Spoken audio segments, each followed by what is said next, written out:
l'édition n'est pas non plus quelque chose de culturellement rattaché à l'Afrique. Nous, quand on transmet, quand on raconte des histoires, quand on conte à nos enfants, c'est par l'oralité. Moi, toutes les histoires avec lesquelles j'ai grandi, c'était plutôt les contes du soir, c'était pas les livres du soir qu'on me lisait.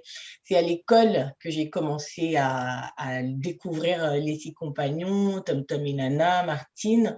Et c'est comme ça que j'ai voyagé aussi à travers des livres pour enfants dans lesquels je ne me retrouvais pas forcément. Je trouvais que les enfants ne me ressemblaient pas, leurs parents, leurs grands-parents ne me ressemblaient pas nécessairement, mais en tant qu'enfant, il y a des points communs.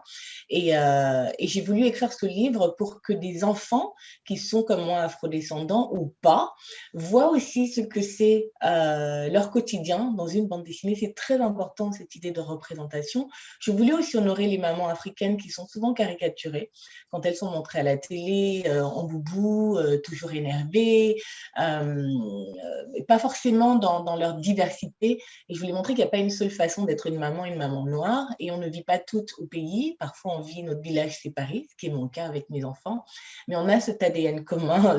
Maman décide, les enfants exécutent. S'ils ne sont pas contents, ils attendent de grandir et d'avoir leur propre chez eux. Et même dans ce chez eux, maman viendra toujours voilà, dicter la conduite de tout le monde si elle en a envie.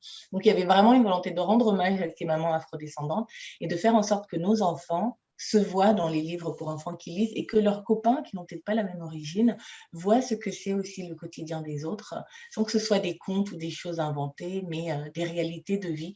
Parce que chaque page de cette bande dessinée, c'est vraiment ce que j'ai vécu avec mes enfants. Donc les gens savaient, les gens attendaient ces mamans qui commandent, ils l'ont vraiment adopté dans leur maison.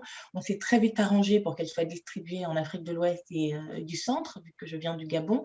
Et jusqu'à présent, en fait, à chaque fois, il y est sold out. Ce qu'on a voulu faire pour rendre hommage à ces villes qui ont soutenu ces mamans qui commandent, c'était d'organiser des talks sur la parentalité avec, dans une ville, des papas exclusivement, dans une autre, tantôt des mamans, et d'aborder ensemble, en toute honnêteté, toutes ces choses qu'on aurait voulu savoir avant de devenir parents. J'ai voulu vraiment que ces talks soient très honnêtes, très authentiques et plein de vulnérabilité, de sincérité. Ce sont de très beaux moments. Le prochain aura lieu à Dakar dans quelques jours. Ce sera un panel d'hommes. On sait combien le Sénégal est un pays très traditionnel, très patriarcal, et j'ai fait exprès de n'inviter que des hommes. J'ai préparé des questions plus ou moins dérangeantes et j'ai hâte de parler de ces choses avec eux en espérant que ces conversations continuent dans nos maisons, continuent via les réseaux sociaux parce que c'est important de parler de parentalité entre nous et de ne pas opposer les modes de parentalité. Il n'y a pas une parentalité à l'africaine, une parentalité occidentale. Il y a une version traditionnelle où les adultes disaient que c'est comme ça. Il y a une version plus modèle où on est plus à l'écoute de l'enfant. Et puis, il faut que chacun coexiste et ne juge pas l'autre.